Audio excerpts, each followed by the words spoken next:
The story begins in the hush of a riverside town, 1818. The Moselle drifts past green vineyards, past Roman ruins gone to sleep under ivy, past the quiet streets of Trier. Somewhere behind the cathedral's tall windows, a newborn child draws his first uneven breath. His name is Karl Heinrich Marx. No one there can guess that one day this small, restless boy will redraw the map of how the world understands itself. Trier is peaceful, but uneasy. The Prussians rule it now, and the new bureaucracy moves like a cold wind through the cobbled alleys. Paperwork, taxes, censorship. Yet in one brick townhouse on Brückengasse Street, ideas still move freely. Heinrich Marx, the father, a lawyer with Enlightenment books stacked beside his law codes, reads Voltaire and Rousseau by candlelight. His wife Henriette hums old Dutch lullabies while she mends the children's clothes. Between them, intellect and warmth weave the household's fabric. Young Karl grows up among those books, Latin grammars, treatises on natural law, the critique of pure reason bound in fading leather. He traces the shapes of foreign letters with his finger before he can write his own name. When his father explains court cases at dinner, Karl interrupts with impossible questions. But why does the law serve one man more than another? Heinrich laughs uneasily. The boy is 9 and already political. Outside, the town's clock tower tolls over a changing Europe. Napoleon's empire has fallen, yet his shadow lingers. The vineyards recover slowly. Soldiers turned farmers speak of lost causes. Karl listens, filing away each story of power and injustice like pebbles in a pocket. At the Friedrich Wilhelm Gymnasium, teachers notice the dark-haired student who debates too fiercely for his age. His essays are precise, but his eyes give him away, always chasing the next thought. One instructor writes in his report, Marx possesses exceptional ability but an excess of intellectual energy. The phrase will follow him all his life. When he turns 17, Karl writes his graduation essay on the union of the faithful with Christ. The topic sounds safely pious, yet the sentiment between the lines is dangerous. That unity belongs not in heaven, but here among men and women who labor together. His principal underlines a passage and mutters, "This boy will cause trouble." At home that summer, the air smells of crushed grapes and rain. Heinrich hopes Karl will choose law, a profession of safety. But the boy has begun reading the forbidden philosophers, the French materialists, the poets who doubt God. Late at night, the father finds candlelight leaking under the study door and the faint scratch of a quill. Inside, Karl sits amid papers, eyes bright with a fever of thought. "Sleep," Heinrich pleads. "Tomorrow you'll see reason." "Reason," the son answers, "is what keeps me awake." University of Bonn, 1835. Freedom tastes like cheap wine and midnight argument. The Rhine shimmers under moonlight while students duel over honor and philosophy. Marx, 18, joins the Poets' Club, writes romantic verse about demons and revolt, racks up debts he can't repay, and earns his first arrest for public drunkenness. Heinrich writes scolding letters that blend anger with fear. "My son, you will ruin yourself before you have begun." The lectures bore him. Law feels mechanical, hollow. What grips him is the thunder of new ideas. Kant's duty, Fichte's ego, Hegel's grand dialectic. The notion that history itself might move through conflict toward reason strikes him like revelation. He devours books until dawn, ink stains creeping up his fingers. When Bean's distractions become too loud, he transfers to the University of Berlin, the city of smoke, soldiers, and philosophy. Berlin in winter, gray, disciplined, humming with ambition. The young radicals gather in coffee houses thick with pipe smoke, debating religion and monarchy. They call themselves the young Hegelians. Marx joins their circle, his laughter loud, his arguments louder. He begins to see how abstract philosophy might unmask real power. If history moves by contradictions, then perhaps the biggest contradiction of all is the world of rich and poor. The transformation worries his family. His letters home grow impatient, dismissive of God and polite society. "You think too much," his mother sighs. He replies, "Someone must." He stops attending law lectures. Instead, he haunts libraries, piecing together his doctoral thesis. The difference between the Democritean and Epicurean philosophy of nature. It's a defense of materialism, the idea that reality is made of atoms, not angels. Conservative Berlin will never approve it, so he sends it to Jena, the more liberal university, and at 23 he becomes Dr. Marx. A friend congratulates him. "You'll be a professor by spring." But spring brings only silence. The Prussian government, wary of radicals, closes its doors. His mentor, Bruno Bauer, is dismissed. Universities purge dissenters. The dream of a quiet academic life evaporates like breath on glass.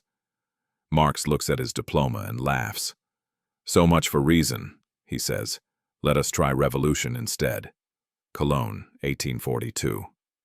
Ink, not gunpowder, becomes his weapon. He joins the editorial board of the Rheinische Zeitung, a liberal newspaper battling censorship. Within weeks, his articles, sharp, relentless, double circulation. He exposes tax injustice, defends peasants who gather fallen wood from aristocrats' forests, and mocks bureaucrats with surgical wit. The censors black out his paragraphs. He prints the blanks anyway so readers can measure the silence.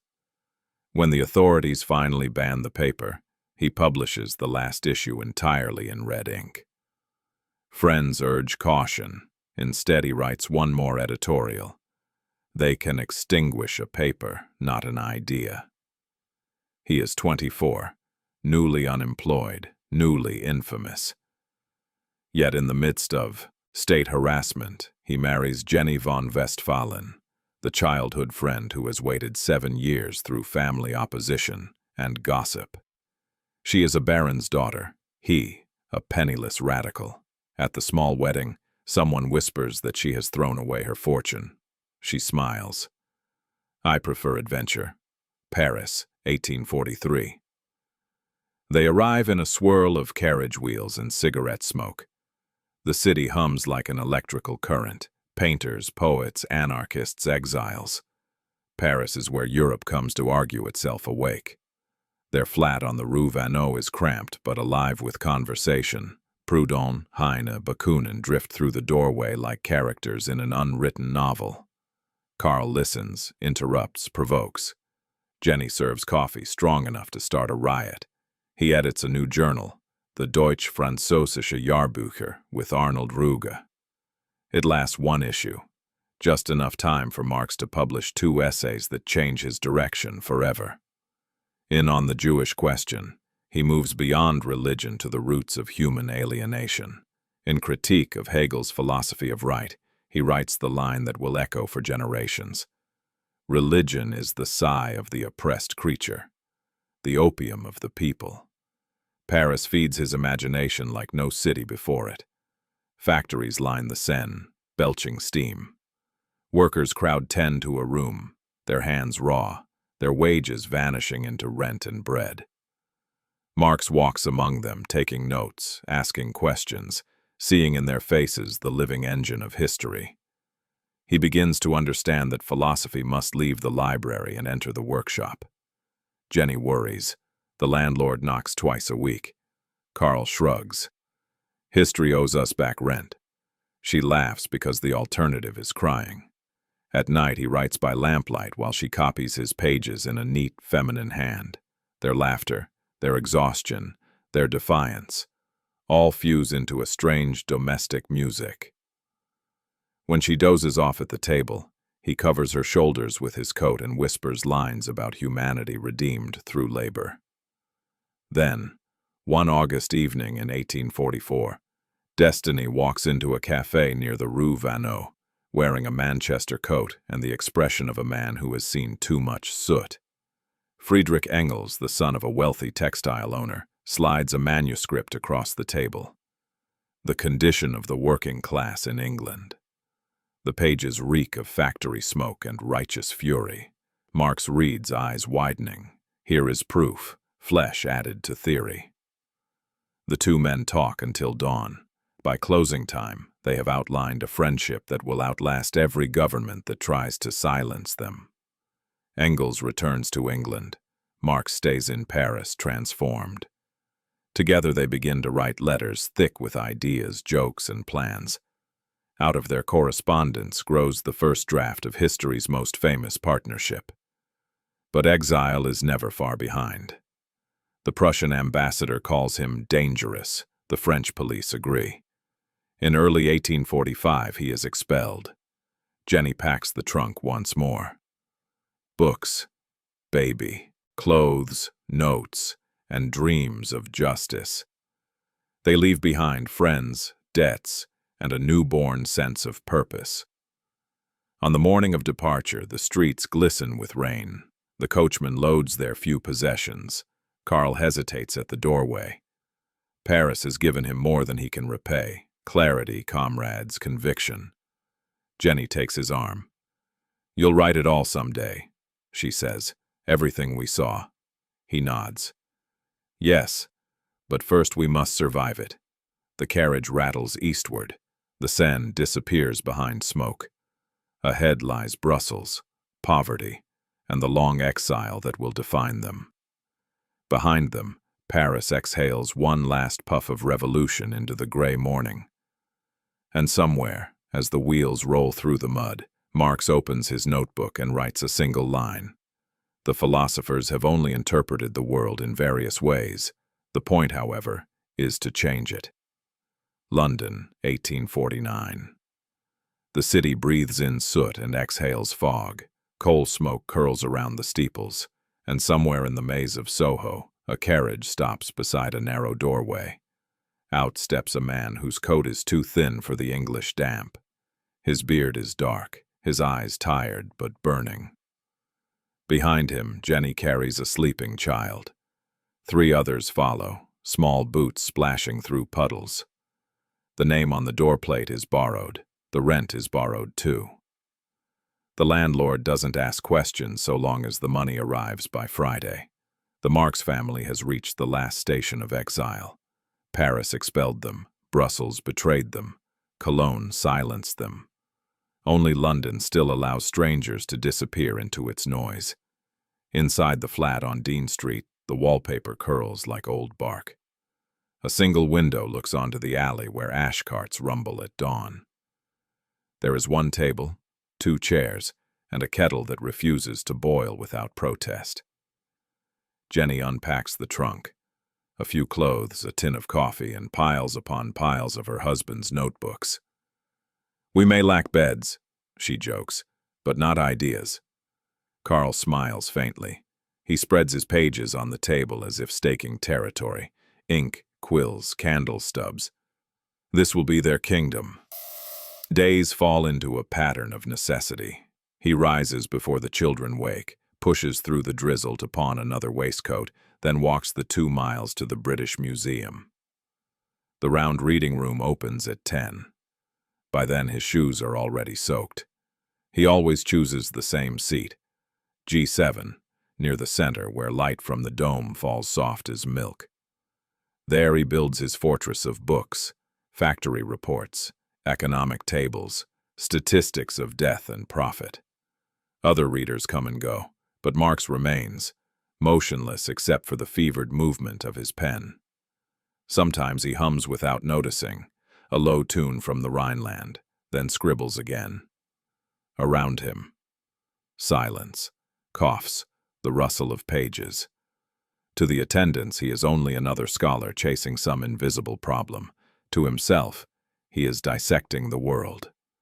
At home, the world dissects him in return. Jenny turns rationing into art.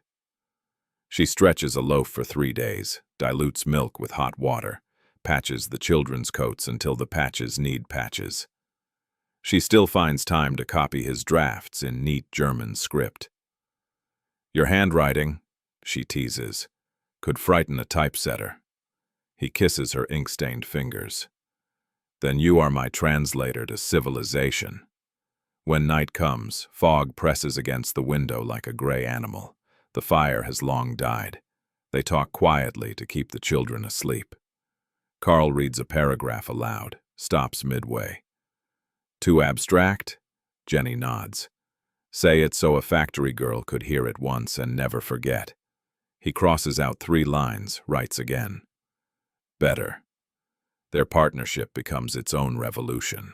She, shaping the words. He, shaping the world those words describe. The first winter bites hard. Coal is a luxury, bread a calculation. When small Edgar catches fever, Jenny keeps him against her chest through the night, whispering the same lullaby she once sang in Trier. Karl sits helpless, staring at the empty teacup beside his manuscripts. At dawn, the child's breathing stills. Outside, bells ring for a wedding somewhere, absurd and distant. He carries the tiny coffin himself through the frozen streets. Later that evening, he writes to Engels, "The frost has taken our boy. I bury him and return to my work, because to stop is to die twice." Engels replies within days, "Grieve but write.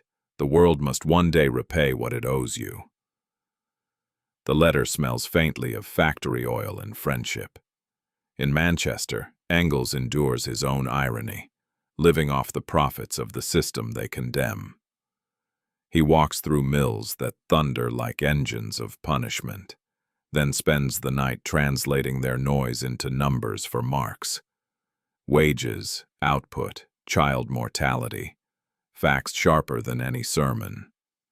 He ends each report with a joke to soften the cruelty.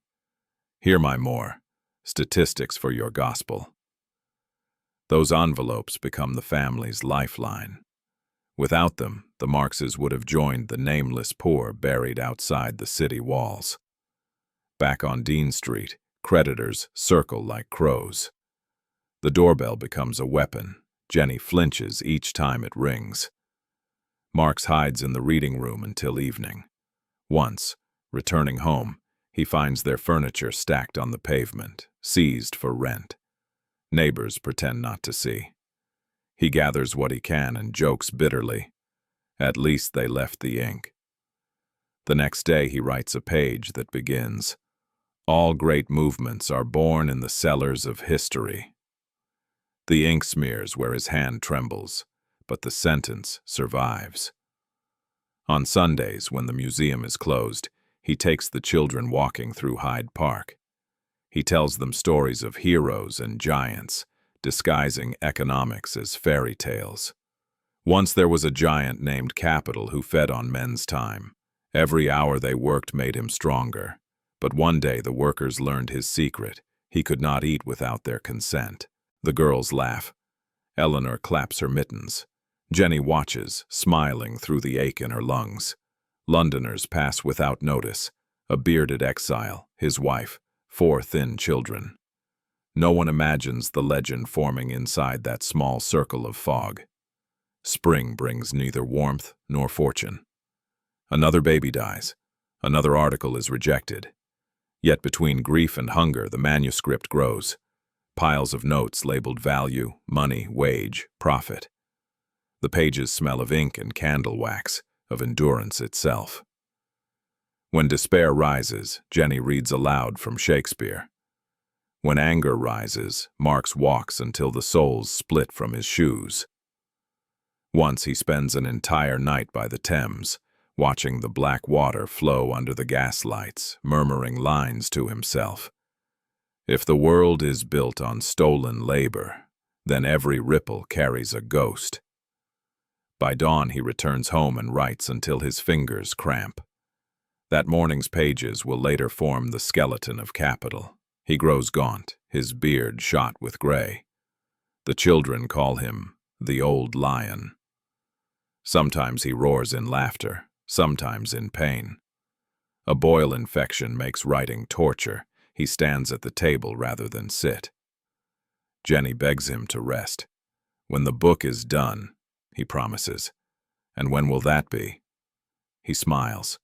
When the world behaves. One evening, a neighbor brings a bowl of soup, pity disguised as charity. Marx thanks her, then sits in silence. Jenny breaks the quiet. You hate being helped. I hate that help must come from those who have less than us. Then finish your book, she says softly, so that someday help won't be needed. He nods, touches her cheek. That's the plan. And so the second winter of London closes around them. Debt collectors, sickness, fog. And in the middle of it, a man writing by candlelight, trying to chart the anatomy of injustice. Morning again. The city wakes coughing. Down in the cellars, bakers feed their ovens. Above the roofs, the fog draws slow gray circles around St. Paul's. And there, walking like a silhouette through soot and drizzle, Karl Marx makes his pilgrimage to the reading room. He always carries the same things: a stack of papers wrapped in a scarf, a single pencil, and yesterday's newspaper folded inside his coat for insulation. The constables at the museum gate nod. They know him by the beard. They've stopped asking what he studies. Whatever it is, he's been studying it longer than anyone alive. Inside, the round hall feels like another planet. Light drips from the dome. The smell of parchment, ink, and wet wool hangs thick as incense. Here the empire keeps its memory. Shipping records, factory surveys, lists of the dead and the profitable. To Marx, these ledgers are scripture written by the victors. He reads them line by line, whispering the names of towns and wages as if reciting a spell to summon the truth hiding beneath the numbers. When he finds a pattern, he marks it, not with triumph, but with dread. Each ratio, each percentage, is another proof that the world runs on theft disguised as order. The attendants learn his rhythm. At noon, he eats a crust of bread from his pocket. At 3, he rubs his temples until the pain eases. At 5, when others pack their notes, he simply changes books. They call him the ghost in the ledger. Sometimes, during closing, he lingers until the guards cough politely. Outside, the gas lamps already hiss. The fog closes behind him like a curtain. He walks home with pages pressed under his coat, as if carrying contraband fire. At home, Jenny copies the day's harvest by candlelight. Her fingers are cracked. The ink stains never wash out. But she reads every word. "What is surplus value?" she asks one night. He smiles. "The name I give to time that's been stolen." She frowns. "Then the world is built on theft." "Yes," he says, "but theft that calls itself civilization." She looks at him across the trembling candle flame. "Then you must expose it. That's what I'm trying to do." They fall silent. Outside, the city roars with horse hooves and hunger. Letters arrive from Manchester, thick with soot. Engels writes about the mills. Children crawl beneath machines like insects. Their spines grow crooked before 12. The masters call it efficiency. He encloses a few banknotes. "Use them for food, not ink," he adds.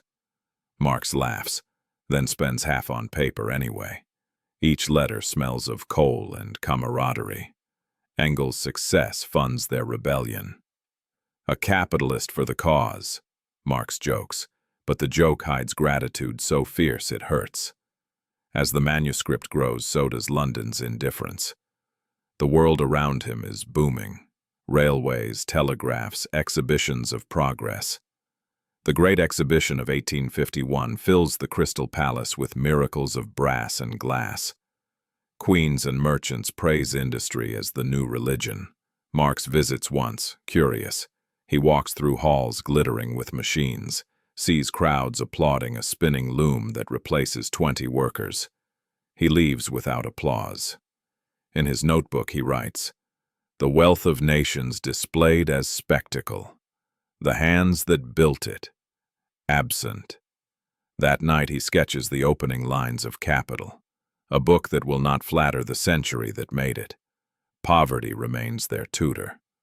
One evening, the landlord bursts in demanding rent. Marx argues, then pleads, then laughs bitterly. You can't evict an idea. The man evicts the furniture instead. Jenny hides the children in the bedroom. When the door slams, Marx sits on the floor among his papers. They can take chairs, he mutters, but not sentences. He writes until dawn. The paragraph begins. Commodities appear at first sight as trivial things.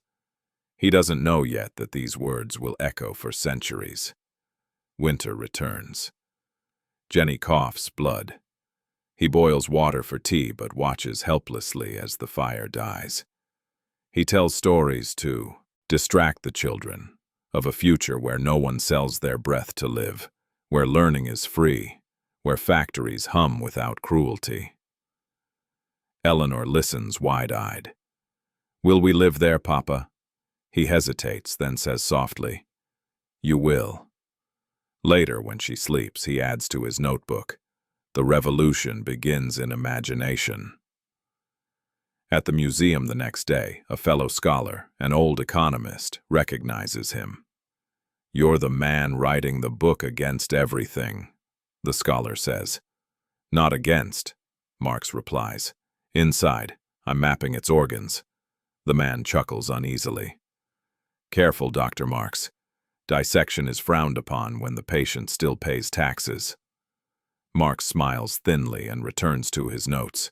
He knows the patient will live long after the surgeons. The years blur. 1860 becomes 1861, 1862. The Crimean War ends. Another panic begins. Children grow taller. Jenny grows frailer. The world forgets their address, but the manuscript thickens like a second life. Sometimes Engels visits from Manchester, bringing laughter and cigars. They drink cheap brandy, argue over phrasing. Engels imitates factory owners in pompous tones until Jenny giggles despite the pain. These pages, Engels says, thumping the pile, will outlast all of us. Marx raises his glass. Then to endurance. Night after night, the reading room lamp becomes his sun. He studies crises, cotton shortages, railway bubbles, stock collapses. Each one he sees repeats the same heartbeat. Expansion, greed, collapse, misery. He calls it the rhythm of capital, the metronome of exploitation. He writes until his eyes blur. If I can decode this, he murmurs, perhaps the working class can one day stop the music. In 1863, tragedy again. Little Franz dies. Jenny writes to Engels with a trembling hand. Another small chair empty. Karl buries himself in work. I bury myself in silence. Engels answers, tell him his science will avenge the children. It's a terrible comfort, but the only one that fits their faith in reason. By now the book is a living creature. Each chapter feeds on the next. Each revision births another. Marx calls it the monster. He jokes that he's like Frankenstein chasing his own creation, yet his eyes betray both pride and exhaustion. Jenny copies 3 drafts of the same chapter, her cough worsening. You chase perfection like it owes you rent, she says. He kisses her forehead. It owes humanity clarity, he answers. Sometimes hope arrives unexpectedly. A publisher in Hamburg expresses interest. A friend secures a small advance. They buy coal, bread, a second-hand coat. For a few weeks, warmth returns. The children sing. Jenny's cheeks regain color. But Marx knows the reprieve is temporary. The world will not change easily, he tells her. It will resist until the last factory whistle. She smiles faintly. Then we must outlast the whistle. And so he returns to the museum, to his seat under the dome, to the endless arithmetic of injustice. A man dissecting the empire from its own library, writing a book that will one day make empires tremble. The manuscript has become a second world inside their room. Sheets cover the table, the chairs, even the floor. Jenny calls it our paper kingdom. She moves carefully, afraid to disturb the geography of her husband's thoughts. Each page carries a cost. A night without heat, a meal skipped, a pawned coat. Marx measures progress not by chapters finished, but by what they have given up to write them. Every paragraph, he says, is paid for twice, once in ink, once in hunger. The year turns, 1864. A rumor stirs among workers across Europe, an international association forming in London. When Marx is invited to draft its founding address, he accepts, not out of vanity but necessity. The rent is due, the cause still breathes. He spends 3 days revising the document. The words are precise, almost surgical. The emancipation of the working class must be conquered by the working classes themselves. The phrase spreads through union halls like a spark touching dry grass. Jenny reads the final draft aloud. It sounds like prophecy. He shrugs. It's only arithmetic written as faith. Money remains arithmetic written as despair. Engels increases his support, sending small remittance disguised as payments for articles. He also writes of his own loneliness, how the factory life corrodes the soul. "We both live between machines," he writes. "You among sentences, I among spindles." Marx answers at dawn from the reading room. One day machines will serve humanity instead of enslaving it. Until then, we must keep writing manuals for freedom. But freedom feels distant when the body fails. The boils return, his liver in flames. He works standing up, leaning on the table. Jenny warms towels in the meager fire and presses them against his back while he dictates. "Rest," she pleads. "Rest is for the reconciled," he replies. "I am not reconciled. The children grow into their own sorrows. Laura dreams of theater, but sews instead. Eleanor teaches herself French from borrowed books. At night she sneaks into the reading room's public lectures, listening to men who quote her father without knowing he sits among them. Once she whispers, "Papa, they call you dangerous." He smiles tiredly. Then they are beginning to read correctly. Outside, London changes color. Iron bridges span the Thames. Telegraph poles march across the horizon. Progress hums like a hymn sung by machines. Marx walks through it as through a dream he refuses to believe. He stops at a print shop window displaying newspapers from every corner of the empire. Headlines shout of cotton, colonies, conquests. He sees the same pattern repeating, wealth at one end, graves at the other. He mutters to himself, "The empire's map is drawn in. Dividends." Back in the flat, Jenny collapses one afternoon. Fever, lungs. The doctor leaves a note. Rest and nourishment, 2 luxuries they cannot afford. Marx sits beside her bed, watching her sleep. The candle throws moving shadows on the wall. They look like ghosts of all they've lost. He writes a short letter to Engels. If she dies, the book dies. She is its spine. Engels sends money by express post in a single line. Then she must live. Weeks later, when Jenny recovers, she insists on resuming her copying. "Your handwriting is worse than ever," she teases. He laughs, the first real laugh in months. "It's the handwriting of the oppressed," he says, "illegible to their masters." At last, the manuscript begins to resemble completion. Mountains of drafts, sorted into labeled piles. Value, exchange, money, surplus, crisis. Marx moves through them like a general inspecting troops before battle. "All this," he murmurs, "to explain why a loaf costs more than a life." Jenny touches his shoulder. "And when it's done, then begins the harder part, being understood." The printer in Hamburg agrees to publish the first volume. To pay for typesetting, Marx pawns his overcoat one final time. He jokes that the coat is going to Germany to deliver his book. Jenny adds, "At least one of you will be warm." When the galley proofs arrive, she corrects errors, counting commas like coins. Each corrected line feels like reclaiming dignity. "You've built a cathedral of logic," she tells him. He shakes his head. "No, a mirror, but most will look away." The day Capital is printed, 1867, is gray and windless. The first copy arrives wrapped in paper like an infant. Marx opens it carefully, runs a thumb over the title. Das Kapital. The letters gleam black and cold. Jenny reads the dedication. "To my wife Jenny, companion through storm and light." Her eyes fill, not with pride alone, but with exhaustion. "So many years in one book," she whispers. He nods. "And so many graves between the lines." They sit in silence, listening to the rain begin again. The book does not explode upon the world. It drips into it. A few reviews, mostly hostile. Some praise the scholarship, mock the politics. Sales are modest, but in union halls, in cafes, in the dim back rooms of students, the ideas find ears. Engels writes from Manchester, "It will grow like moss, slowly, everywhere."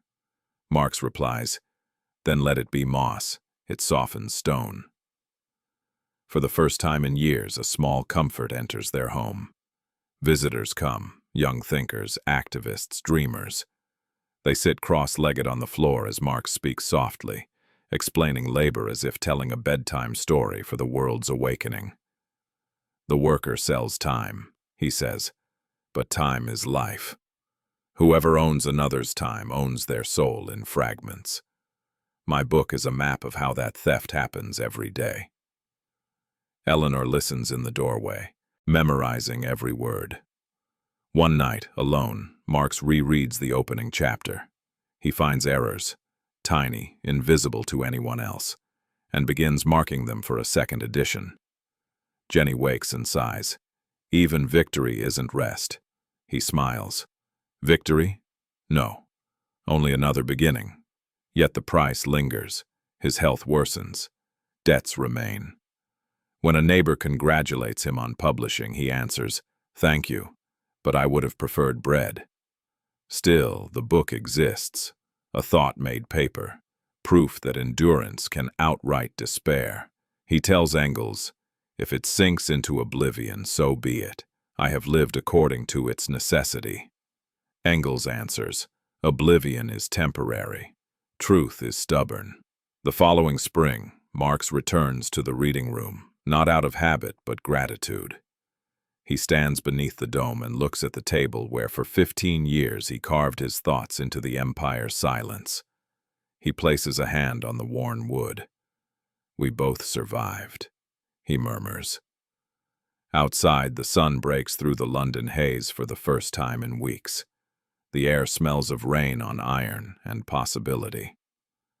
The book was finished, but the story was not. For every page born in that room, a new struggle waited beyond it. Poverty had not been conquered, injustice not undone. Yet somewhere, in languages he would never learn, workers would whisper his name as a promise. And that was enough to keep him writing still. London, late 1860s. The War of Pages is over, but the silence afterward feels heavier than battle. Marx still wakes before dawn, though the manuscript now sleeps in a publisher's warehouse. Habit has become instinct. He lights a candle, opens a notebook, and writes single words: value, alienation, future, then closes it again. Jenny lies beside him, coughing in her sleep. He covers her with his coat. The candle trembles. Its smoke climbs like a ghost of every idea burned to reach this point. Each morning he walks through Soho, as if inspecting the ruins of his own campaign. Children run barefoot past shop fronts, glowing with goods they will never touch. He thinks, the book explains this, but who will read it here? He stops at a stall selling cheap pamphlets and overhears two printers arguing about wages. One mutters, "They make fortunes, we make dust." Marx smiles faintly. Dust. That's what he has been writing about all along. The dust men turn into money, and money turns back into dust again. Letters keep coming from across Europe. Questions, arguments, praise, threats. Some call him prophet, others parasite. He answers politely to all. To one admirer he writes, "I am no prophet. Prophets expect faith. I expect study." Engels visits often now. He has retired from the factory. The weight of survival shifts at last.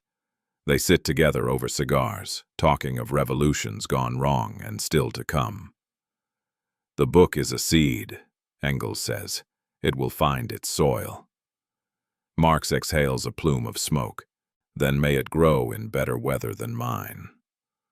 The city around them is changing again. Gaslight giving way to electricity. Hansom cabs to iron trams. Progress races ahead, dragging inequality behind it like a shadow. Marx watches from a park bench, notebook on his knee. He sketches diagrams of future crises, the way a sailor charts storms he will never see.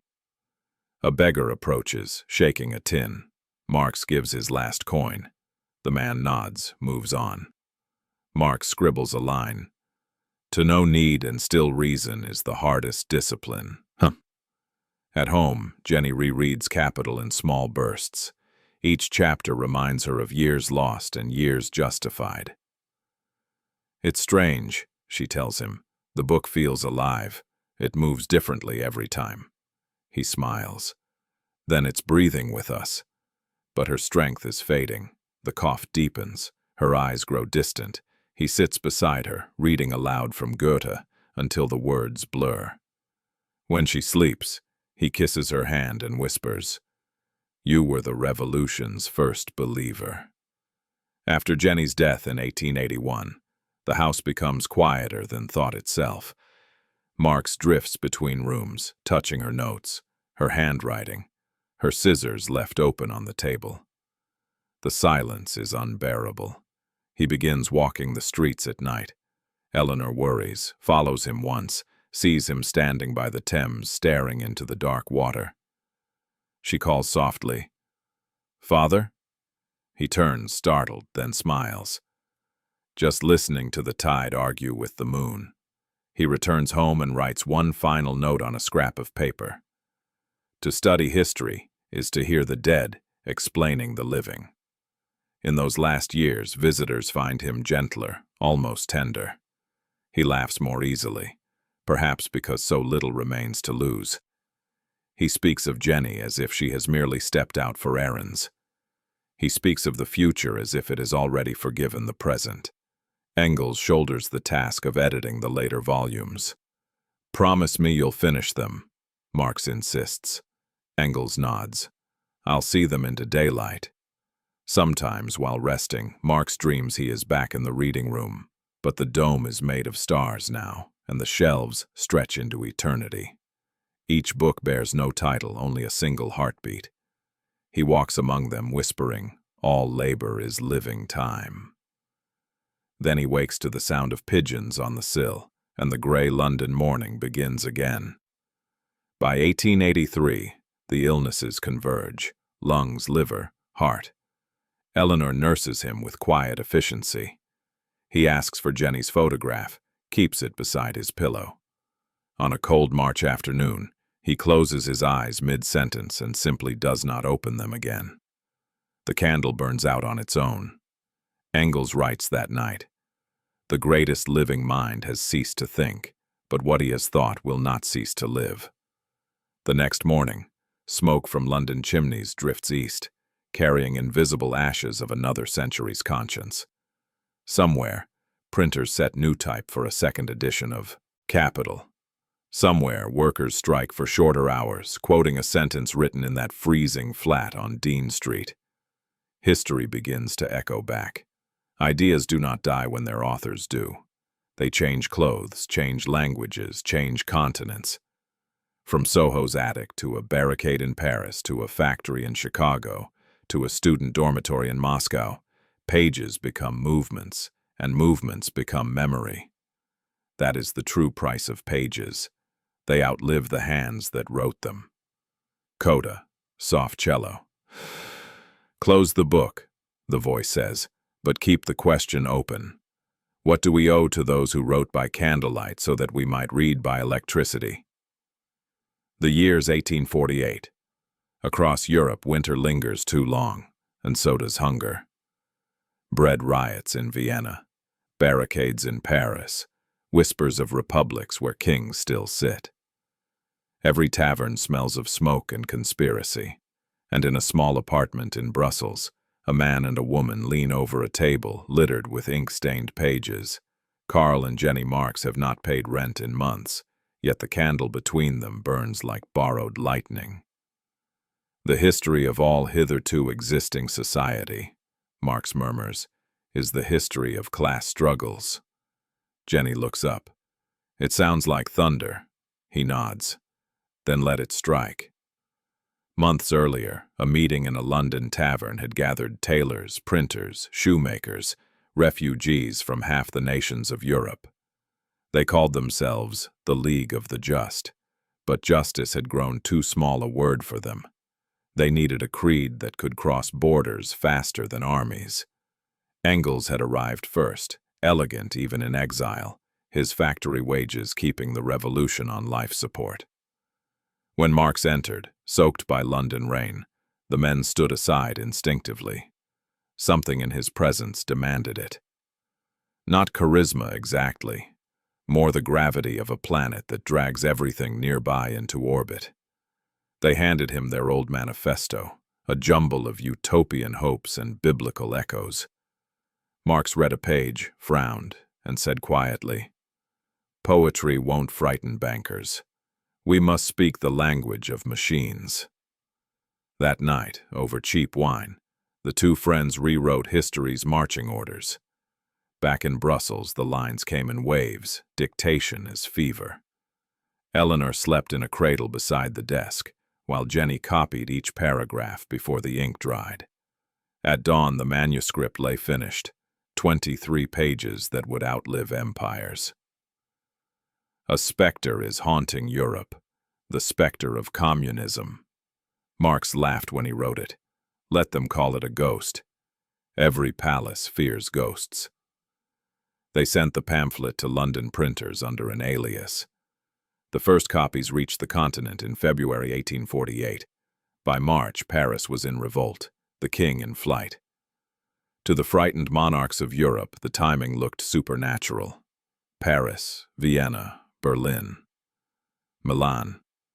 Cities ignited one after another, like fuse sparks racing toward a powder keg. Students tore down statues, workers armed themselves with cobblestones.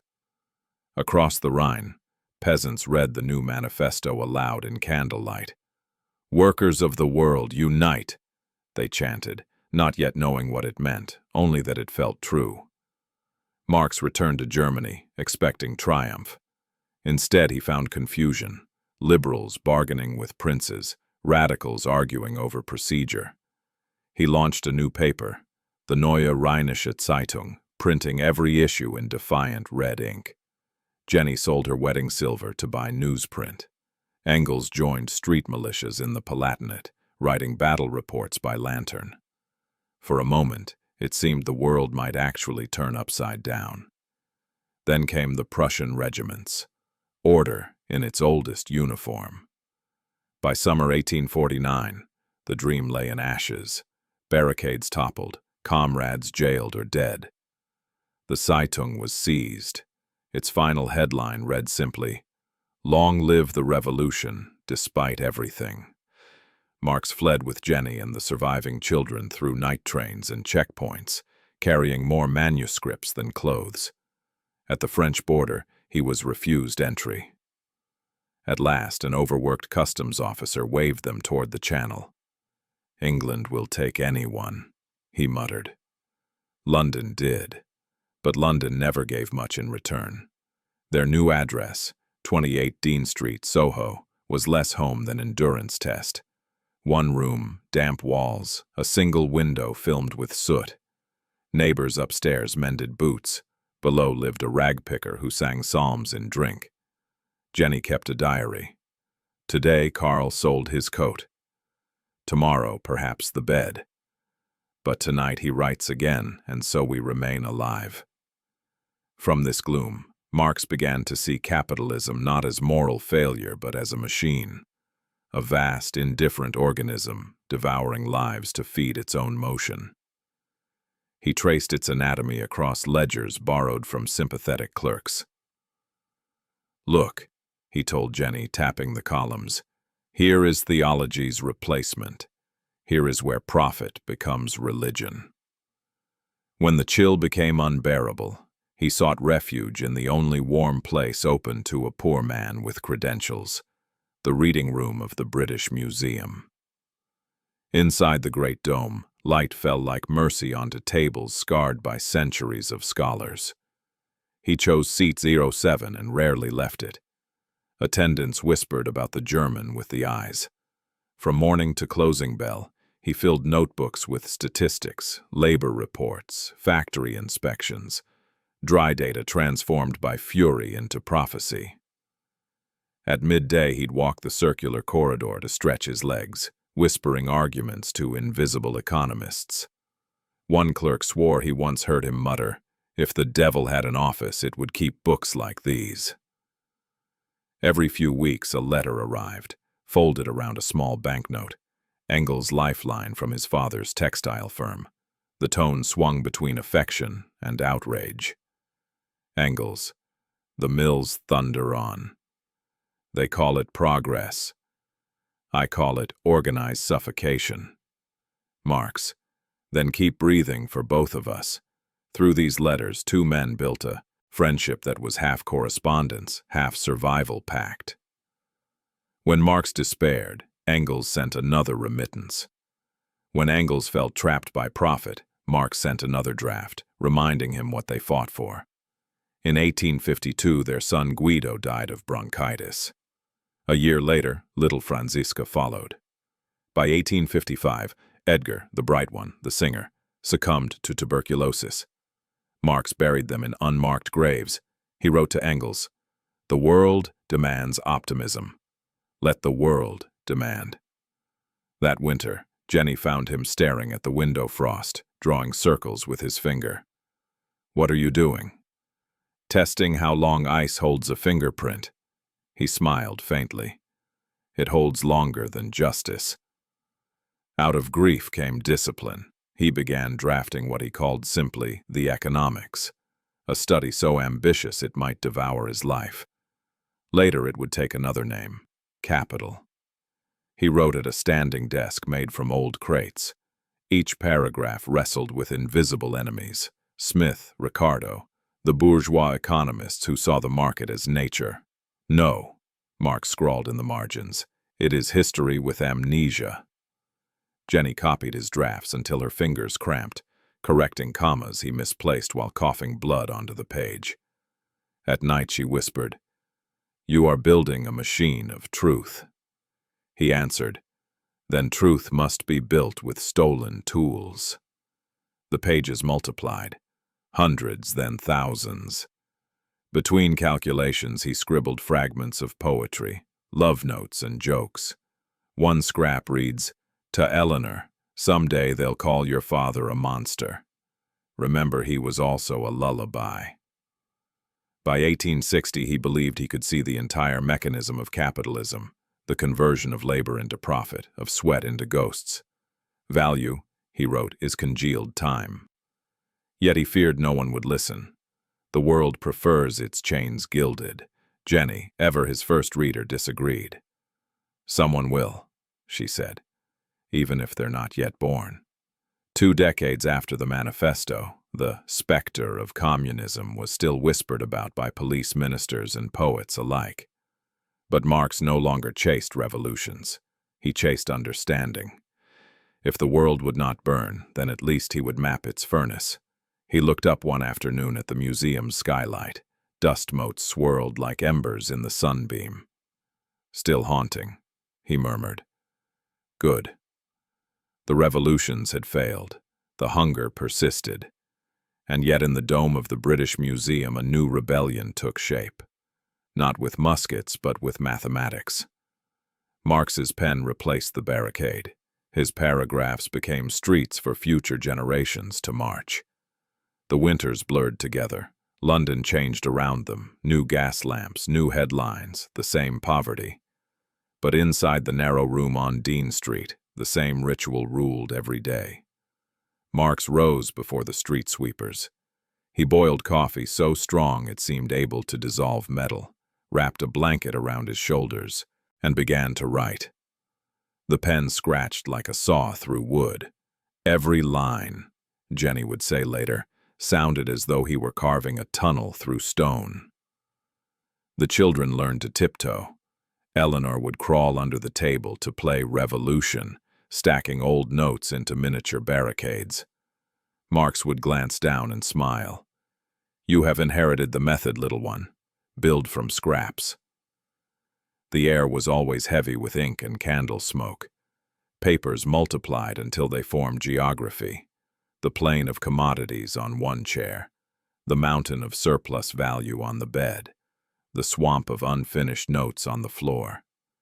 Sometimes he lost entire chapters to chaos, then found them days later tucked inside recipe books or under the baby's blanket. Jenny kept order with ribbons of different colors, red for drafts, blue for revisions, black for despair. Across the rails in Manchester, Engels played an impossible double life. By day he managed the very factory system they condemned. By night he rode through the slums collecting stories. His letters arrived like oxygen. One described a mill girl of 14 whose hands had become translucent from chemicals. Another listed the week's profits with acid irony. The blood rate of return now stands at 12%. Marx devoured these reports, grafting them into his own anatomy of industry. "Facts are bullets," he told Engels. "Load carefully." The notebooks from these years read like autopsy reports. He dissected wages, profits, rent, searching for the pulse beneath the numbers. At first he called it surplus labor. Later he renamed it surplus value, the ghost of every unpaid hour. To Jenny he tried to explain. When a worker spins cotton, a piece of his life stays trapped in the thread. The capitalist sells it, but the worker never gets it back. She nodded slowly. "Then you are writing about stolen time." "Yes," he said, "and how we might steal it back." Debt collectors came like weather, inevitable, unreasoning. Once, when they seized the table itself, Marx moved his notes onto the floor and kept writing. Jenny's diary records. He joked that gravity is the first socialist. Everything falls to the level of the people. When they had nothing left to sell, they sold the children's toys. A stuffed bear became a pawn ticket. Yet in evenings, Marx still told bedtime stories, mythic fables where monsters hoarded gold until clever workers tricked them with riddles. The girls laughed, not knowing their father was retelling capital in disguise. By 1857, the strain broke through his skin. Boils blossomed across his body. He called them "my private rebellions." They kept him from sitting, so he wrote standing up, hands trembling over the desk. Engels begged him to rest. Marx replied, "If I stop, the machine will start again." Outside, the world did stop, for a moment. That year's financial panic shuttered banks from New York to Hamburg. Marx prowled the streets, half exhilarated, half terrified. "The monster stumbles," he whispered. "Perhaps this time it falls." It didn't. Within months, factories reopened, profits recovered. Hunger resumed. He returned to the desk, muttering, "Then I must make the fall permanent on paper." The British Museum had become his second home, a cathedral whose congregation was made of ghosts, Newton, Darwin, forgotten clerks.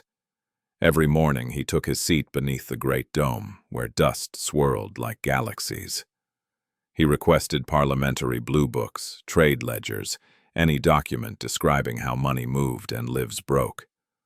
One attendant recalled, "He read like a man mining, each statistic a vein of ore." By evening, his notes were bordered with equations and sudden outbursts. Absurd. The worker produces wealth but remains poor. Sometimes, when fatigue blurred his vision, he would close his eyes and imagine the sound of all the looms of England beating in time with his heartbeat. That rhythm became the tempo of capital. Behind every page was Jenny's unseen handwriting. She transcribed, edited, soothed, argued. When creditors mocked her accent or her dress, she answered in fluent French until they retreated. Her letters to friends are full of quiet heroism. Our lamp smokes dreadfully, but still it gives light. Karl says the smoke is dialectical. It negates itself. When she fell ill, she refused to stop working. "The book must reach daylight," she said. Marx kissed her forehead. "Then we'll both see the dawn together." Eleanor, now 10, asked one evening, "Papa, if you finish the book, will the poor become rich?" He smiled sadly. "Perhaps they'll understand why they're poor. That's the first step." She thought about it. Then hurry. Those small moments kept him alive more than Engels' money or coffee ever could. He often wrote their initials into the margins beside key ideas, as if dedicating sections to them: L for labor, J for justice, E for Eleanor. By 1865, after nearly 20 years, the manuscript resembled a creature assembled from countless corpses of drafts. He called it Das Kapital, half proud, half fearful. It's no book," he joked. "It's a factory that writes itself." The structure terrified even him. Volumes within volumes, logic folding into poetry. He rewrote entire chapters simply to test their strength, hammering sentences like iron beams. When despair struck, he remembered Jenny's phrase, "machine of truth." He told himself machines must sometimes spark and smoke before they run. No one wanted to print it. Economics sold poorly, socialism worse. Finally, a small Hamburg publisher agreed on condition that Marx pay part of the cost. Engels pawned another share of his inheritance to fund it. They celebrated with cheap brandy in the Dean Street room. Jenny raised her glass. "To survival," Marx answered. "To vengeance." The first volume rolled off the press in 1867. 1,000 copies bound in dull brown, title stamped in gold. He held it like a newborn. Jenny wept. So much suffering, and yet it breathes. Reviews trickled in. Some praised the prose, none grasped the argument. A German journalist wrote, "A remarkable imagination, tragically applied to economics." Marx laughed until he coughed blood. At least they admit imagination exists in economics now. Sales were dismal, but letters began arriving from workers who had somehow found copies. Typesetters, carpenters, miners, men who read by candlelight after 12-hour shifts. One wrote, "You have described my life better than I could." That single line moved Marx more than all the academic silence. By 1868, the book had reached Russia, smuggled through customs in false bindings marked theology. In St. Petersburg, students formed secret reading circles. In Germany, printers passed it hand to hand. Engels wrote, "It grows like mold, wherever there is damp oppression." Marx smiled. "Then let it spread." He kept working on volumes 2 and 3, but age and illness slowed him. The boils returned. His eyesight dimmed. Still, he muttered through clenched teeth, "There is more to map. The labyrinth isn't finished." One night, after hours of revising, the candle guttered out. He sat in darkness until Eleanor tiptoed in with a fresh one. "Papa, why do you write when no one listens?" He lifted the flame, watching how it caught the ink-stained air. "Because someday someone will read by this light. Thus the man who owned nothing gave the world a mirror, and the mirror still burns." In those smoky London nights, Karl Marx built not a theory, but an instrument, a way to hear the hidden heartbeat of an age. And though few noticed then, the sound would soon grow loud enough to shake empires. The ink of capital was barely dry when another summons arrived, not from publishers but from history itself. September 1864. St. Martin's Hall, London. Gaslights flicker above a crowd of 2,000 workers and dreamers. Coal dust glitters on their coats like starlight. A French delegate reads aloud about solidarity. An English unionist answers in halting French. Every sentence teeters between confusion and revelation. Then a German voice, steady, hoarse, unmistakable, cuts through the murmur. The emancipation of the working classes, Karl Marx declares, must be conquered by the working classes themselves. The hall erupts. Applause, cheers, and a strange hush beneath them, as if everyone senses that something larger than language has just been born. That night, the International Working Men's Association comes into existence. History will later call it the First International, but in that smoky room it feels more like a promise, whispered across borders. Marx leaves the meeting exhausted, yet electric. He tells Engels, "We must become the generals of the working class." Engels laughs. "We? You've never even held a pistol. Then words will be our artillery." They spend nights drafting statutes, vague enough to unite anarchists, trade unionists, Republicans, and socialists who disagree on almost everything except the misery of labor. The preamble, written in Marx's cramped hand, promises cooperation across nations. No rights without duties, no duties without rights. He chooses his words like a mason setting stones. Too much fire, and the fragile alliance will crumble. Too little, and it will never ignite. From London, letters radiate outward like nervous signals. To miners in Belgium, dockers in Liverpool, bronze workers in Paris, weavers in Lyon. Jenny helps translate, sealing each envelope with wax the color of dried blood. Their daughters copy addresses in careful script. The replies arrive months later, carried by ships and chance. Some are petitions, some poems, some simply lists of the dead after factory collapses. Marx reads each one aloud in the evenings. He listens as though recording heartbeats. "These are our statistics now," he says quietly. "Not numbers, names. Every revolution breeds quarrels before victories. Soon, the International is a battleground of letters and egos. From Geneva, Mikhail Bakunin, the giant Russian anarchist with a voice like thunder and a smile like a bear, accuses Marx of elitism. The German wishes to replace the rule of capital with the rule of scholars. Marx fires back. Bakunin believes chaos is a plan of action. Their feud becomes the talk of every meeting. Postmen carry insults across Europe as faithfully as they carry manifestos. Jenny watches her husband pacing the parlor, muttering in 3 languages. "Why argue with him at all?" she asks. Because Marx sighs. History deserves an accurate transcript, even of its foolishness. While the theorists quarrel, the streets begin to move.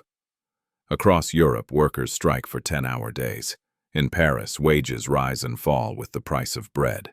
In Ireland, land tenants fight eviction with pitchforks and hymns. Marx watches each uprising with equal hope and dread. He knows enthusiasm alone cannot outpace rifles. In his letters to Engels, he plays both strategist and physician. The patient improves, but fever remains. Still, he believes every strike is a syllable in a new language, the language of class consciousness. Paris, 1871. Then, without warning, the dream erupts again. France loses a war to Prussia. The emperor flees.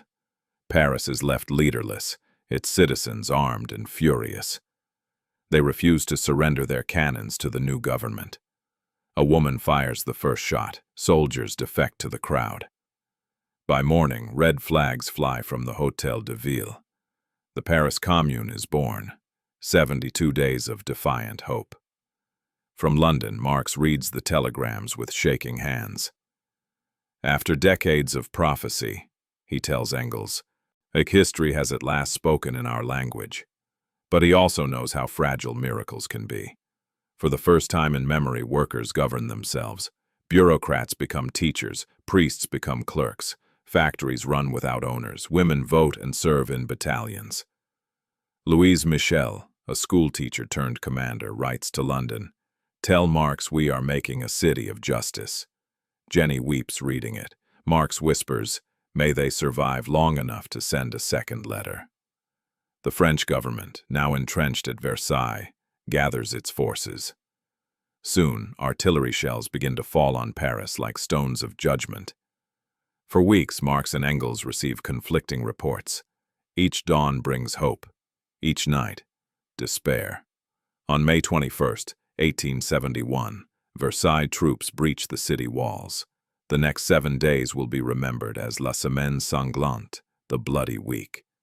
Women are executed in courtyards, workers shot against cemetery walls. The Seine runs dark with ashes and ink. When the last barricade falls, a telegraph arrives in London. The Commune is dead. Marx locks himself in his study for 3 days. Jenny brings food. He does not eat. When he emerges, he dictates without pause. His essay, The Civil War in France, is part eulogy, part revelation. The Commune, he writes, was the finally discovered political form under which to work out the economic emancipation of labor. It circulates within weeks. Workers read it in secret. Governments read it in fear. Engels calls it a funeral speech that sounds like a battle cry. The Paris massacre shatters the International's fragile unity. Anarchists blame Marx for centralization. Marxists blame anarchists for chaos. At the 1872 Congress in The Hague, the rival factions hurl accusations like stones. Marx listens in silence, then rises slowly. "If our enemies say we are too powerful," he says softly, "and our friends say we are too weak, then perhaps we are precisely what we should be." To save it from implosion, he moves the headquarters to New York, an elegant way to let it die of distance. After 8 years, the International that once bridged nations is reduced to paper and memory. Jenny asks, "Was it worth it?" He answers, "Yes, even ruins teach architects." The Paris Commune leaves a mark no bayonet can erase. Lenin will later study its errors. Artists will paint its martyrs. To Marx, it remains a vision of what could be born from misery. In quiet moments, he sees again the letters from Paris, the schoolteacher, the soldier, the printer, each believing justice was possible. He writes in the margin of a draft, "They were right to act before they understood. Action is sometimes the only form of understanding." By the mid-1870s, Marx is a legend and a widower, his hair white, his eyes still bright as forged steel. Visitors arrive from everywhere, students, exiles, journalists. Some expect a monster, others a saint. They find instead a tired man who offers them tea and stories of Jenny. He calls his grandchildren my true party. At night, he sits by the fire, reading old letters from Engels and the fallen friends of 1848. He whispers their names like prayers. One visitor records that Marx looked at the flames and said, "Revolutions are like this fire. If you stand too close, they consume you. Too far. And you freeze. The art is to warm the world without burning it." The specter that haunted Europe had become an old man by the fire, but his shadow stretched further than ever. From Paris's ruins to New York's unions, from Manchester's mills to Moscow's dreams, the question he posed refused to die. Who owns the future, the hands that build it or the few who profit from it? After the noise of revolutions and congresses, the years after 1873 arrive like fog, thick, slow, strangely gentle. London no longer roars for him, it murmurs. The world keeps spinning on steam and stock markets while, in a narrow house on Maitland Park Road, Karl Marx begins to fade. Jenny's cough worsens until it fills the house like a second heartbeat. He tries every remedy: Turkish syrups, German tonics, prayers disguised as arguments, but nothing steadies her breath. One night she smiles through fever. "You gave your life to a book, Karl. I hope it was worth the pages." He answers, "Only if the pages outlive me." When she dies in 1881, he sits beside her for hours, tracing the veins of her hand, as if mapping rivers he once crossed. He writes to Engels, "Half of myself has gone ahead." From that day, letters arrive unanswered. Dinners go untouched. The desk becomes both altar and battlefield. His youngest, Eleanor, takes Jenny's place at the desk. She sharpens pencils, reads drafts aloud, edits silently. Sometimes he stares at her in candlelight and whispers, "The same eyes, the same courage." She answers, "Then finish the story, Papa." He tries. The second and third volumes of Capital sit like mountains of notes. Engels begs him to simplify. Marx laughs weakly. You cannot simplify gravity. Yet he keeps dictating between bouts of illness, each page an act of defiance against the body that betrays him. Doctors advise travel, warmer air, less smoke. He sails for Algiers in 1882, the first and only time he leaves Europe.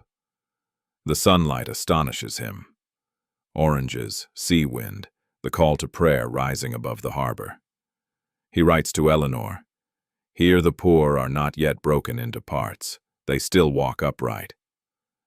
But his lungs rebel. The heat drains him. He returns to Europe by slow stages, Marseille, Monaco, then back to the gray comfort of London. Engels visits daily. They talk less about economics and more about memory. Sometimes silence itself feels like dialogue. Marx, "We set out to explain the world."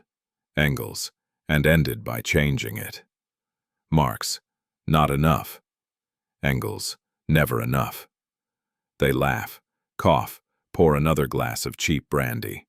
Two old conspirators waiting for the next uprising that neither will see. March 14th, 1883. A gray morning, rain tapping the window pane. Eleanor reads aloud from Aeschylus while her father dozes.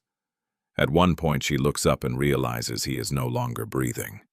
No struggle, no sound, just the small stillness of a candle going out.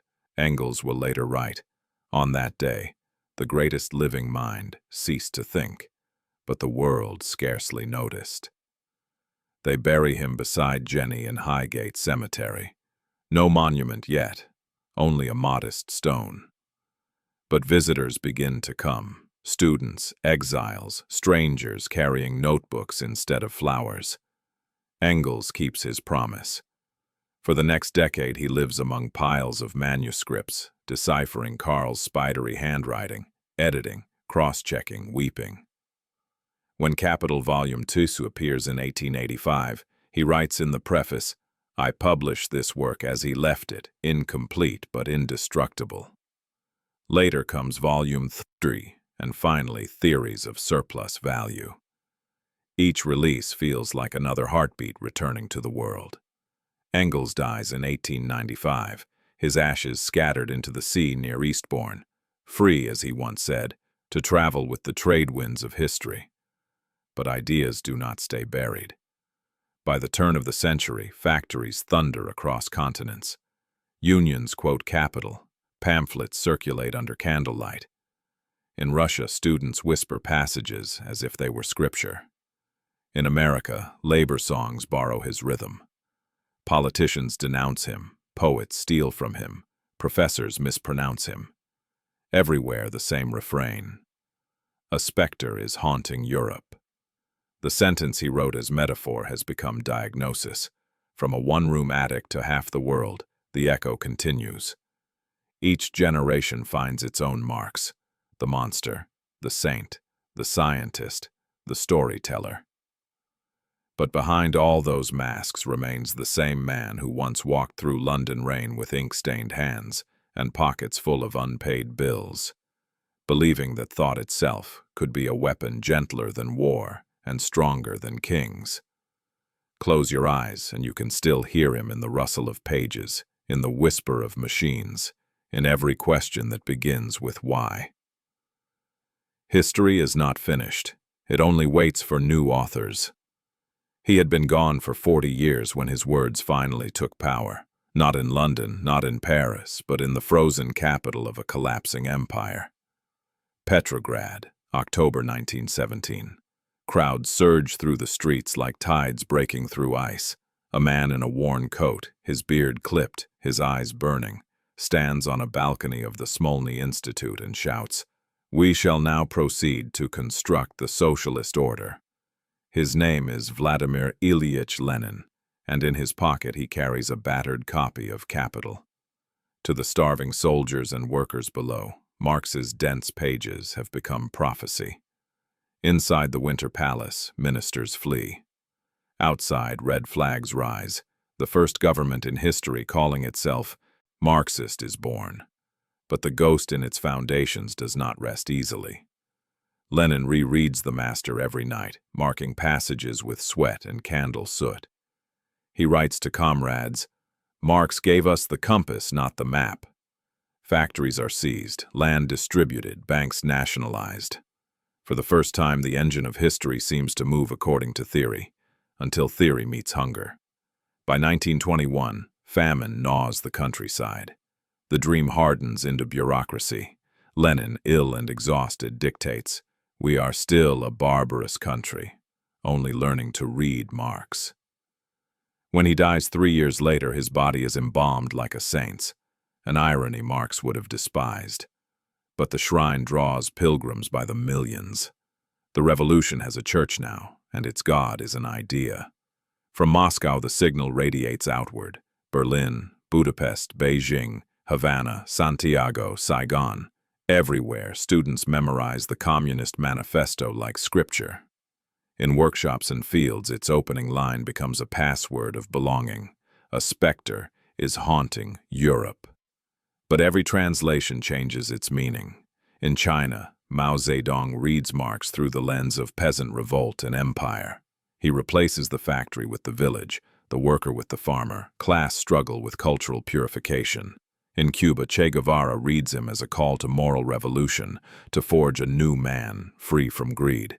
In Africa and Latin America, Marxism mixes with anti-colonial fire. To the colonized, Capital becomes not an economic textbook, but a weapon against empire itself. Yet the paradox deepens. The more nations claim his name, the less his voice sounds like itself. Each revolution molds him into its local saint or its convenient scapegoat. By mid-century, Marx has become geography. The globe divides between two halves, east and west, red and blue. In the east, his face hangs on school walls beside Lenin's and Stalin's. Children recite his aphorisms before breakfast. In the west, his books are banned, yet secretly read in universities. Professors whisper about alienation, poets quote him in coffee houses. The Cold War turns him into both ghost and grenade. Propaganda posters show him blessing rockets. Others show him devouring cities. Neither image is true, yet both survive. Behind the slogans, thinkers try to rescue the real man. The Frankfurt School, Adorno, Horkheimer, Marcuse, reads Capital as philosophy, not dogma. They see how mass culture itself becomes a factory, how desire is manufactured like steel. In Paris, Sartre calls Marxism the unsurpassable horizon of our time. In America, young radicals in 1968 paint his face on protest banners beside Hendricks and Che. The ghost has learned to dance. Inside the Soviet bloc, Marx's words harden into commandments. Dictatorship of the proletariat becomes dictatorship, full stop. Gulag gates clang where freedom was promised. Censors decide which parts of Capital are safe to print. Workers march not for emancipation but obedience. In private, dissidents joke, "We pretend to work, they pretend to pay us." Yet even here, among gray statues and bread lines, some still read him seriously. Economists debate surplus value by candlelight. Poets smuggle quotes into verses, because beneath the bureaucracy still beats that question: who owns the world we build? Berlin. Television screens show young men hammering at concrete. The Berlin Wall, once a symbol of permanent division, trembles and falls. Crowds pour through like water breaking a dam. To some it is Marx's final death. To others, his release from captivity. In Moscow, statues topple. In libraries, capital gathers dust again. Economists declare the end of history. But history, as always, refuses to retire. The new century dawns in blue light and glass towers. The machines hum again, but now invisible, digital, global. Factories exist in code. Labor travels by algorithm. And quietly, economists begin quoting Marx again. Automation, he had written, will throw the laborer out of the process like a mere appendage of the machine. The line reads today like prophecy. Gig workers, data miners, delivery riders, new proletarians in a world without smokestacks. In universities from London to Los Angeles, capital returns to reading lists. In New York, Occupy protesters carry signs saying, "You were right, Karl." In the digital underground, memes resurrect his beard with sunglasses. Fully automated luxury communism. The ghost has learned to code. What remains constant through all these metamorphoses is the man himself. The husband who pawned his coat. The father who buried 3 children. The thinker who believed the world could be read like a book and rewritten in fairness. Strip away the banners, and what's left is a moral intuition older than politics. That wealth built by many should not belong to a few. In Trier, his birthplace, tourists pose beside his statue. Some smile, some spit, some simply wonder how one mind could stir so much faith and fear. A local guide says softly, "He was just a boy who asked why." In London's Highgate Cemetery, the stone now bears his profile in bronze and 4 words below it. Workers of all lands unite. People still leave flowers, students, skeptics, night shift nurses, even bankers on lunch break. They stand for a moment, uncertain whether to thank him or to argue with him. Imagine him now, walking through a 24-hour city of screens and neon. He stops before an office tower that never sleeps, watching cleaners wipe glass from inside while shareholders sleep above. He would recognize it instantly. The same relation, different machinery. If you listen closely, you can almost hear him whisper, "All that is solid melts into air." That sentence, written 175 years ago, still describes the shimmer of modern life. The speed, the instability, the sense that even certainty has become a commodity. Whether you admire him or despise him, the truth is simple. Karl Marx changed the way the world thinks about itself. He turned economics into ethics, history into a question, and labor into language. Every debate about inequality, every argument about fairness, every protest against invisible power, all echo from that same small desk in Soho, where a man with a bad liver and an unpaid rent imagined a better order. He lies quiet now under London rain, yet his questions still walk beside us. What do we owe each other? What price do we pay for progress? And if his missing notebooks were found today, would they still change the world? Or have we already become the world he warned us about? Tell me in the comments. Do you think Marx's ghost still shapes our lives, through money, machines, or dreams we can't escape? The story of Karl Marx began with noise, revolutions, presses, crowds, and it ends in silence. But the silence is not empty. It hums with the residue of questions that refuse to die. Tonight we close the circle, not by judging him, but by listening to what remains when the arguments fade. History measures greatness in strange units. Battles won, empires built, fortunes hoarded. Marx had none of these. He died with debts, a damaged liver, and a handful of friends. Yet his words outlived armies, His sentence out-traveled generals. He believed that ideas could move matter, that a thought, once born, might shift the weight of the world. And perhaps it did. Factories rose, nations fell, systems collided, all orbiting a theory born in hunger and ink. But if you peel back the slogans and statues, what remains is a man who wanted work to feel human, who wanted time to belong to those who fill it. Every great thinker casts another's shadow. For Marx, it was Jenny. Her handwriting lingers in the margins of Capital, small corrections that steadied his chaos. Without her patience, there would have been no pages. Without her humor, there would have been no endurance. History rarely writes footnotes for love, but behind every revolution of thought, there is a quiet partnership, a hand passing tea across a table covered in papers. He wanted to free humanity from illusion, yet created a new faith, one that others turned into law, uniform, anthem, and firing squad. That is the tragedy of clarity.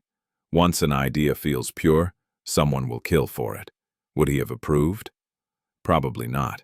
He distrusted purity. He wrote that everything solid melts into air, including conviction. Still, the world loves certainty more than doubt, and so his doubt was turned into dogma. Close your eyes for a moment and listen. You can hear the rhythm he heard, the pulse of looms, the clang of rails, the breath of workers in tunnels. He wrote not for scholars, but for those who could not afford time to read him. That irony still stings. The book meant to liberate laborers was too dense for most laborers to read. Yet its essence survived in songs, slogans, and the quiet dignity of people demanding to be seen. Each time someone says, "I deserve more than this," they speak a line he would have recognized. The 20th century tested his dream until it broke. Revolutions marched beneath red flags, then ossified into regimes of fear. Gulags and show trials wore his name like stolen clothing. In the West, his image was burned as a warning, and in between, poets, students, exiles, still whispered his words as prayer or protest. When the Berlin Wall fell, many thought the ghost had been laid to rest. But ghosts, like questions, do not die. They adapt. Now the factory has no walls. The machines hum in pockets, on screens, in clouds of data. Work follows us home, invisible but relentless.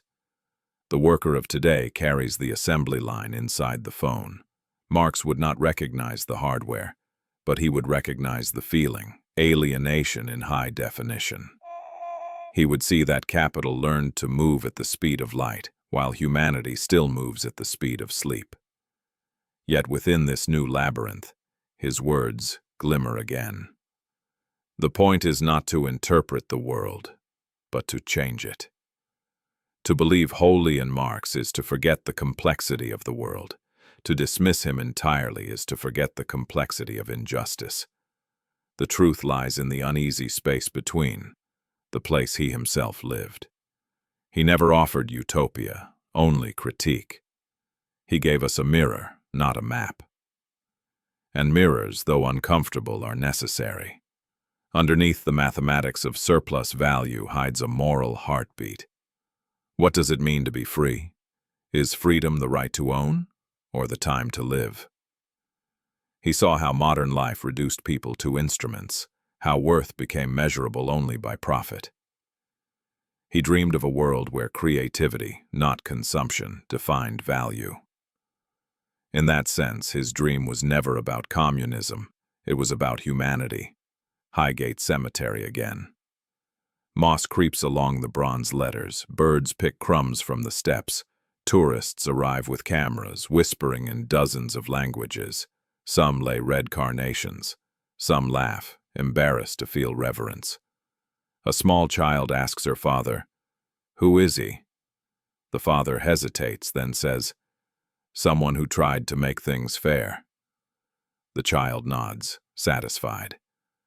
Perhaps that is the simplest and truest epitaph. Every century reshapes his idea. In art galleries, curators frame him as metaphor. In boardrooms, consultants borrow his vocabulary to sell human capital. In classrooms, his words spark both yawns and revolutions. He has become less a man than a mirror reflecting whatever age gazes into it. To some he is a prophet, to others a plague, to many merely a reminder that the world's design is neither natural nor final. And that reminder, quiet as it seems, is power. If he could speak to us tonight, he might not lecture, he might ask. He might ask whether we have mistaken comfort for progress, whether technology has freed us or merely disguised our chains, whether the global village he foresaw has become a market instead of a community. He might smile sadly at the sight of billionaires quoting him for irony. Then he would open his notebook and begin again, writing not in anger but in wonder, because wonder, not fury, was his first impulse. We end where we began, with a man at a desk, a candle trembling, a page half finished.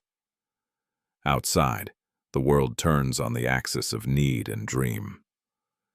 Inside, a question remains unwritten. Can humanity ever build a system that serves the soul as well as the stomach? But perhaps the act of asking keeps us human. The greatest revolution is still the one inside the mind, the decision to imagine something better. Tell me in the comments. Has Marx's dream of a free, equal humanity died with the last century? Or is it quietly waking again in our time of machines and mirrors?